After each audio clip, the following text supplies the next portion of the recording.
آگے اللہ سبحانہ تعالیٰ فرماتے ہیں وَلَقَدْ اور البتہ تحقیق خَلَقْنَا الْإِنسَانَ پیدا کیا ہم نے انسان کو، مراد آدم علیہ السلام ہیں، من صلصال بجنے والی مٹی سے۔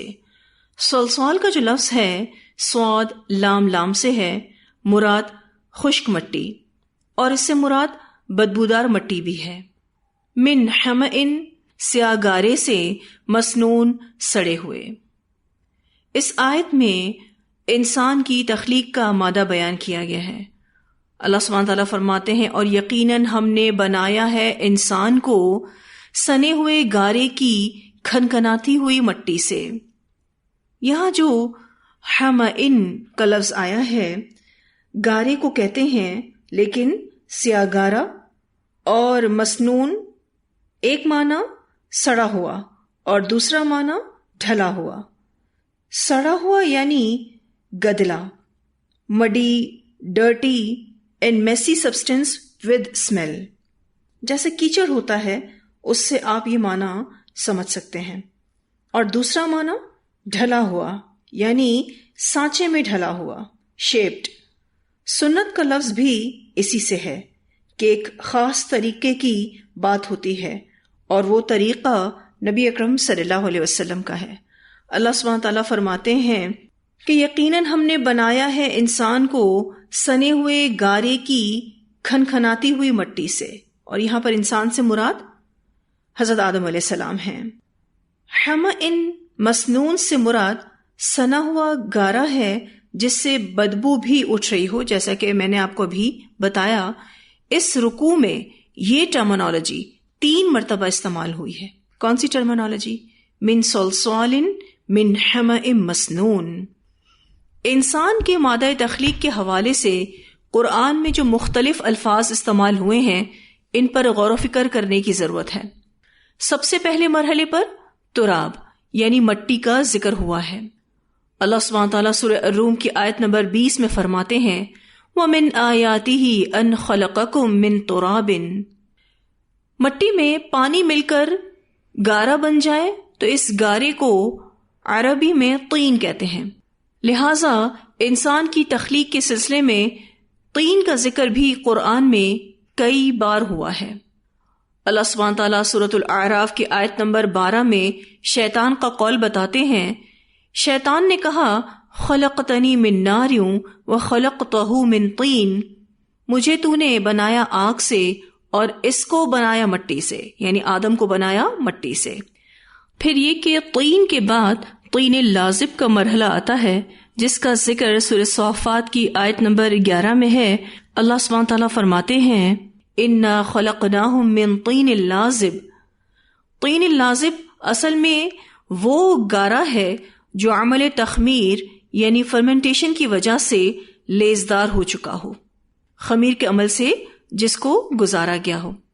عام طور پر گارے میں کوئی آرگینک میٹر یعنی بھوسا وغیرہ ملانے سے اس کی یہ شکل بنتی ہے، جیسے ہم کوئی آٹا وغیرہ گوندتے ہیں اور اس میں یسٹ ڈال دیتے ہیں اور اس کو خمیر کے عمل سے گزارتے ہیں۔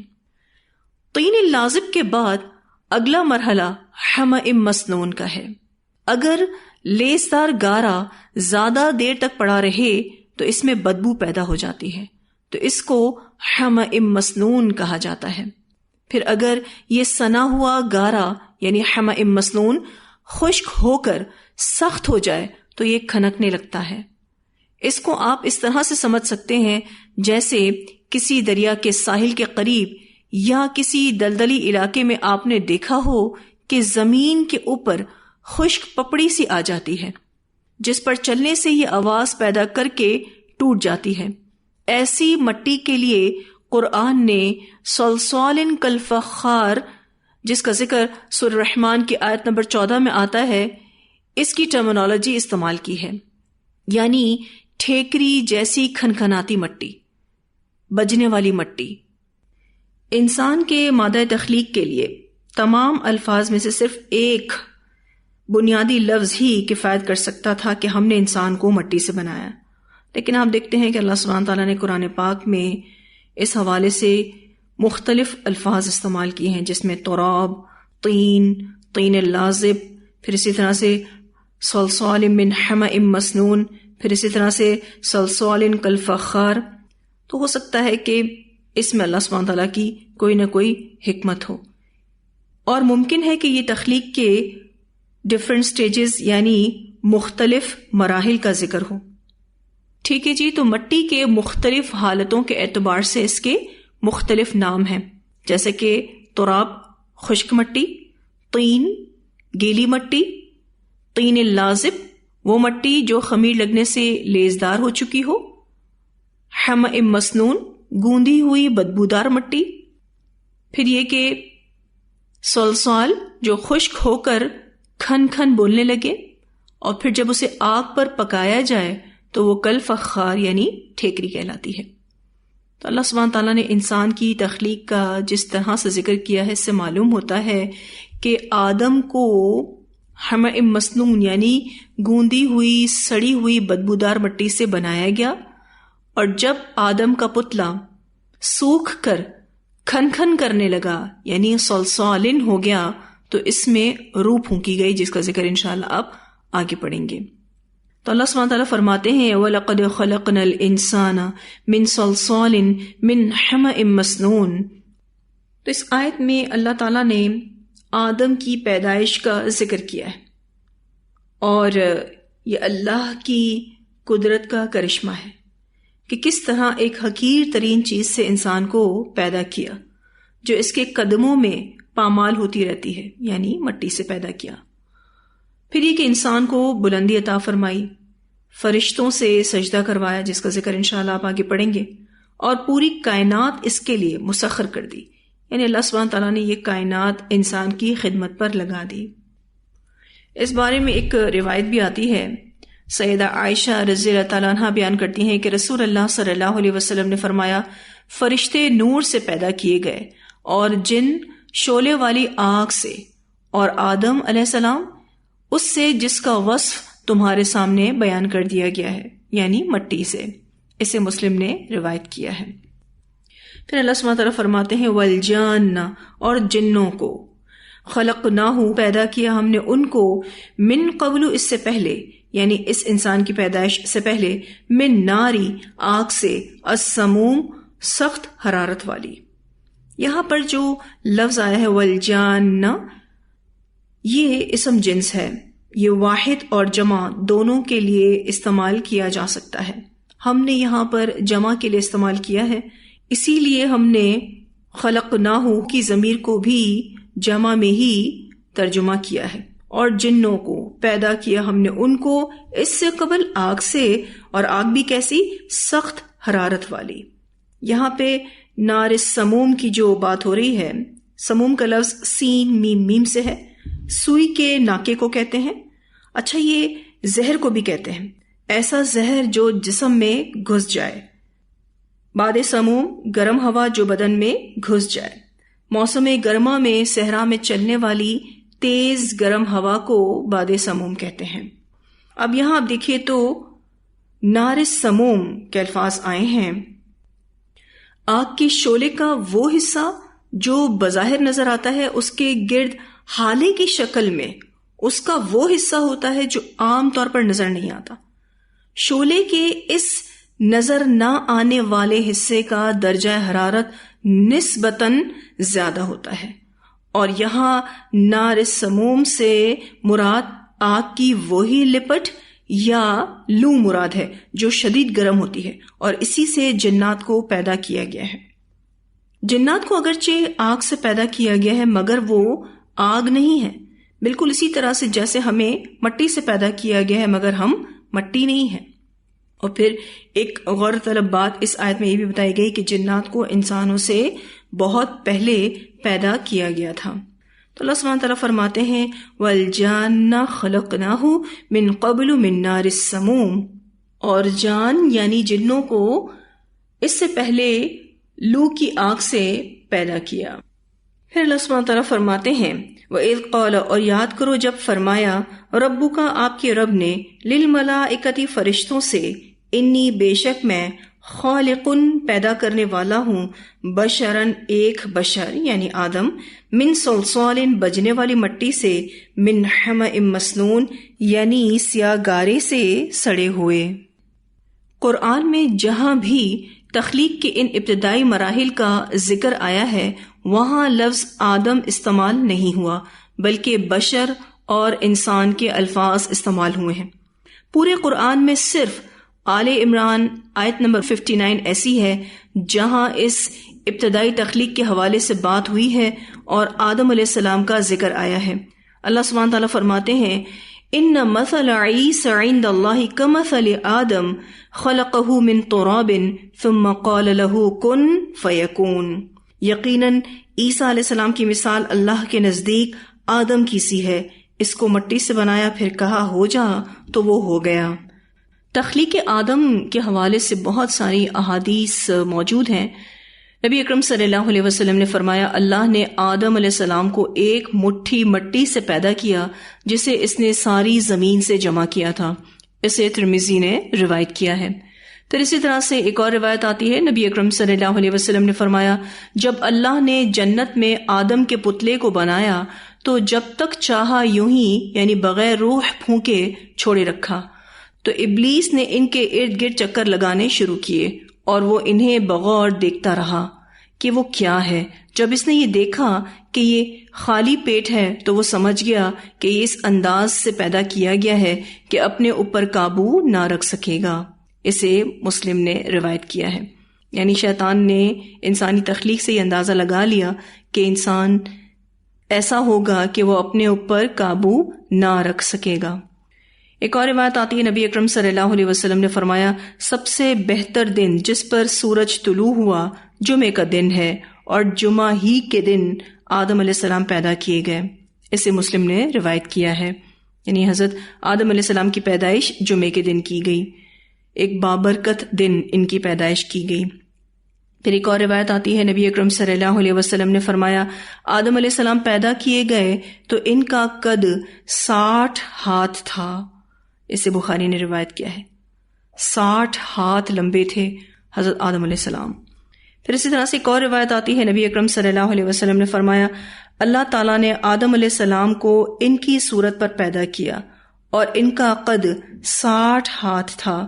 تو جب پیدا کیا تو اللہ تعالیٰ نے ان سے فرمایا جاؤ سامنے بیٹھے ہوئے فرشتوں کی جماعت کو سلام کرو اور سنو کہ وہ تمہیں کیا دعا دیتے ہیں، وہی تمہارا اور تمہاری اولاد کا سلام ہوگا۔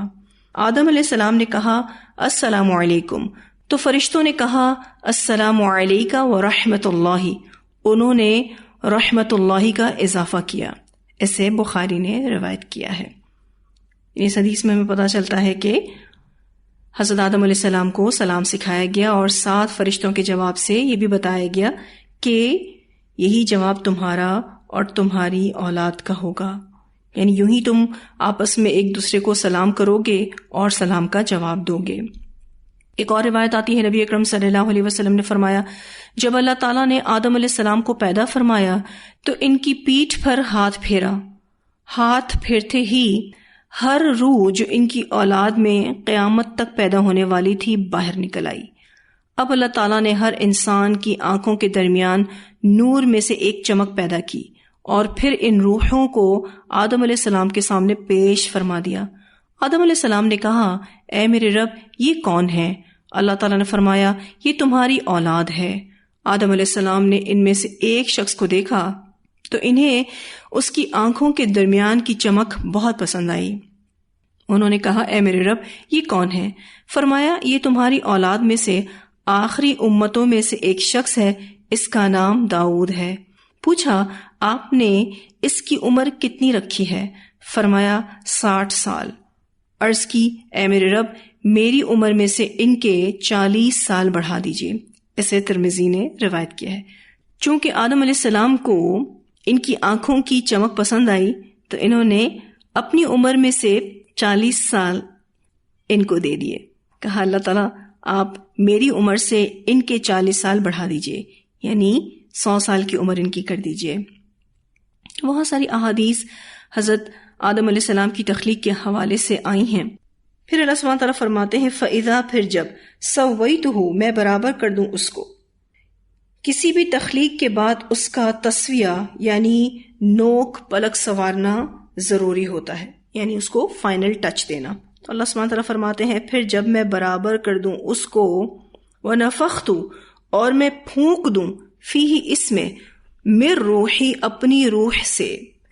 روح پھونکنے سے مقصد یہ تھا کہ اللہ تعالیٰ کی صفات کا ہلکا سا پرتو یعنی جھلک انسان میں پیدا ہو جائے، اور انسان کو جو دوسری تمام جاندار مخلوقات سے اشرف بنایا گیا، عقل، قوت ارادہ، غور و فکر کرنے کی صلاحیت وغیرہ سے نوازا گیا، وہ اسی نفخہ کا نتیجہ ہے. اور اسی وجہ سے انسان زمین میں اللہ کا خلیفہ بنایا گیا. اور بعض مفسرین نے اسے نسبت شرفی کہا ہے، یعنی شرف، مقام، عزت اور اعزاز دینے کے لیے یہ نسبت دی گئی ہے، جیسے بیت اللہ، جیسے عباد الرحمن، جیسے ناقۃ اللہ. اللہ سبحانہ تعالیٰ نے اپنی نسبت انسان کو اس لیے دی تاکہ اس کے شرف کو واضح کیا جا سکے، اس کے مقام کو بلند کیا جا سکے، اس کو عزت اور اعزاز دی جا سکے. تو اللہ سبحانہ تعالیٰ فرماتے ہیں وَنَفَخْتُ فِيهِ مِن رُوحِي فَقَعُوا تو گر پڑنا لہو اس کے لیے ساجدین سجدہ کرتے ہوئے. پھر تم سب سجدہ کرو گے. کس کو؟ انسان کو. فسجد الملائکۃ تو سجدہ کیا فرشتوں نے، کلہم اجمعون سب کے سب نے اکٹھے. یہ جو دو الفاظ آئے ہیں کلہم اجمعون، اس میں بڑی تاکید پائی جاتی ہے کہ سب کے سب نے اکٹھے ہو کر سجدہ کیا، اور ان میں سے کوئی بھی مستثنی نہ رہا، یعنی کوئی فرشتہ بھی پیچھے نہ رہا. اور چونکہ ابلیس وہاں فرشتوں کی مجلس میں موجود تھا تو یہ حکم اس پر بھی لاگو ہوا، لیکن اس نے سجدہ نہ کیا. آگے اسی بات کا ذکر ہے. اللہ تعالیٰ فرماتے ہیں الا ابلیس سوائے ابلیس کے، یعنی سوائے ابلیس کے باقی سارے فرشتوں نے سجدہ کیا. فرشتوں کے ساتھ ابلیس کا ذکر آنے کی وجہ سے کوئی یہ گمان نہ کرے کہ یہ بھی فرشتہ تھا. قرآن میں سورۃ الکہف کی آیت نمبر 50 میں اللہ سبحانہ تعالیٰ نے فرمایا کان من الجن کہ وہ جنوں میں سے تھا، یعنی ابلیس فرشتہ نہیں تھا، ابلیس جنوں میں سے تھا، لیکن وہ اپنی عبادتوں کی وجہ سے فرشتوں کی صحبت پا چکا تھا، یعنی اس کا اٹھنا بیٹھنا فرشتوں کی مجلس میں تھا. تو جب اللہ سبحانہ تعالیٰ نے تمام فرشتوں کو حکم دیا فَقَعُوا لَهُ سَاجِدِينَ تو یہ حکم ابلیس پر بھی لاگو ہوا. تمام فرشتوں نے سجدہ کیا، سب کے سب نے سوائے ابلیس کے. ابا اس نے انکار کیا، یعنی سخت انکار کیا، کیونکہ ابا کہتے ہیں سخت انکار کو. اس نے انکار کیا ان یکونا کہ وہ ہو مع الساجدین ساتھ سجدہ کرنے والوں کے. ابلیس اللہ کے حکم کو نہ مانا، وہ انسان کے آگے نہ جھکا، لیکن شیطان چاہتا یہ ہے کہ انسان کو اپنے آگے جھکائے. قال اللہ تعالیٰ نے فرمایا یا ابلیسو اے ابلیس ما لکا کیا ہے تجھ کو، اللہ کے نہیں تکونا ہے تو مع الساجدین سجدہ کرنے والوں کے.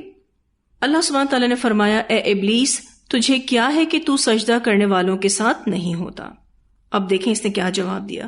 قال اس نے کہا لم اکن نہیں ہوں میں لاسجدا کہ میں سجدہ کروں لبشرن کسی انسان کو خلقتہ پیدا کیا تو نے اس کو من صلصال بجنے والی مٹی سے من حمأ مسنون یعنی سڑے ہوئے گارے سے. شیطان کا یہ جواب ہم سورہ اعراف میں بھی پڑھ چکے ہیں. اس نے کہا تھا کہ اللہ تعالیٰ تو نے مجھے آگ سے پیدا کیا اور اس انسان کو مٹی سے پیدا کیا، میں اسے کیسے سجدہ کر سکتا ہوں، میں اس سے بہتر ہوں، یعنی اس نے آگ کو مٹی سے بہتر جانا. قال فرمایا یعنی اللہ تعالیٰ نے فرمایا فخرج پس نکل جا منہا اس سے مراد جنت سے اور دوسری مراد فرشتوں کے گروہ سے. اب اللہ سبحانہ تعالیٰ نے ابلیس کو حکم دیا کہ وہ جنت سے نکل جائے یا پھر فرشتوں کے گروہ سے نکل جائے. وہ اس مقام اور مرتبے سے نکل جائے جو اسے ملأ الاعلی یعنی فرشتوں کی مجلس میں حاصل ہے۔ فإنک تو بے شک تو رجیم مردود ہے، تو یہاں سے نکل جا کیونکہ تو مردود ہے۔ وإن اور بے شک علیک تجھ پر اللعنت لعنت ہے الی یوم الدین روز جزا تک، یعنی قیامت کے دن تک شیطان پر مسلسل اور متواتر لعنت برستی رہے گی۔